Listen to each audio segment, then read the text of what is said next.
This morning, Jeff Bezos and Lauren Sanchez kicking off day 2 of their wedding weekend extravaganza.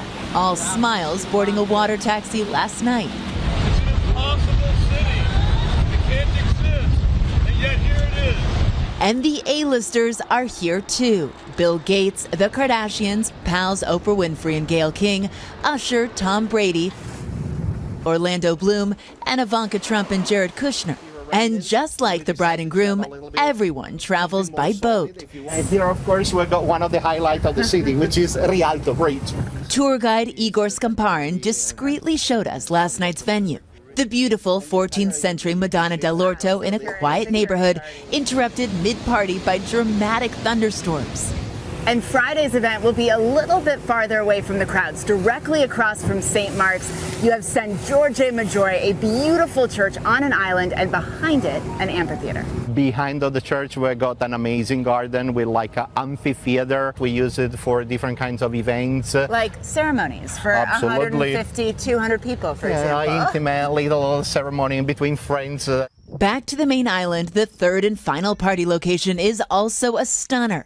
And Saturday night's exclusive party, even more off the beaten track. It is at the Arsenale, the city's old naval shipyard, still controlled by the military. And it is incredibly hard to get to for the public, for the paparazzi, and most importantly, for the protesters.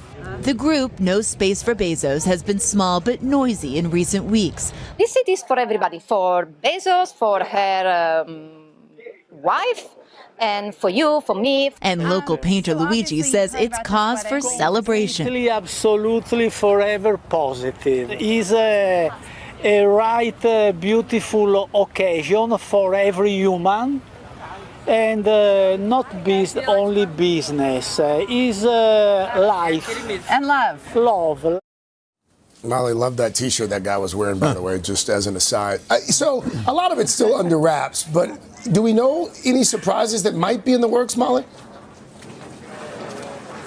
Yeah, Craig, Luigi was great. Well, look, you mentioned a big party. That is an understatement. We actually have an estimate from the regional governor who puts the price tag on this 3-day event at more than $50 million. For context, about 1,000 times more than the average American spends on their wedding. And experts are even wondering, how can you possibly spend so much money in so little time? Are there A-list performers we don't know about? A lot of security, of course, that's very expensive. But that is exactly why protesters have been hitting the streets in the last couple of days and why we will see a pretty big protest here on Saturday. Craig? $50 million. All right. Molly Hunter. Molly, thank you. Your daughter marries Enjoy Jeff weekend. Bezos, of all people, and you get stuck, the father of the bride, gets stuck with a $50 million bill. I know. You know what, though? They got free 2-day shipping, so it's worth it.